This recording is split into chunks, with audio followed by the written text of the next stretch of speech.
बच्चों, अब मैं आपको बताती हूँ क्योंकि उस दिन कंप्लीट नहीं हो पाया था। नैदानिक विधि कौन कौन सी विधि है। नैदानिक विधियों के अंतर्गत देखिए, पहली विधि आती है व्यक्ति इतिहास विधि।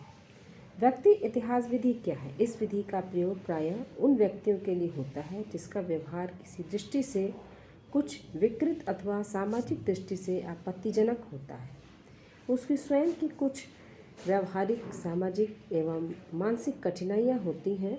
उनके व्यवहार के भौतिक, सामाजिक और मनोवैज्ञानिक कारणों को खोजने के लिए उस व्यक्ति के पूर्व जीवन की जानकारी प्राप्त की जाती है। इस कार्य के लिए उस व्यक्ति के माता पिता, शिक्षक, मित्र तथा परिचितों का सहारा लिया जाता है।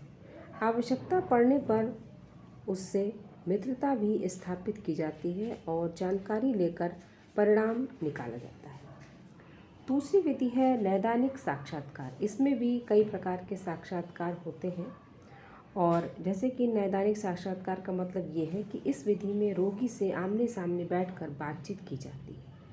तीसरी विधि है प्रक्षेपण विधि। प्रक्षेपण विधि के अंतर्गत वो विधियाँ आती हैं जिसमें व्यक्ति के किस एस्पेक्ट का मापन हो रहा है उसको पता नहीं चलता है। उसमें आती है टीएटी टेस्ट, रोशाक टेक्निक, शब्द साहचर्य विधि।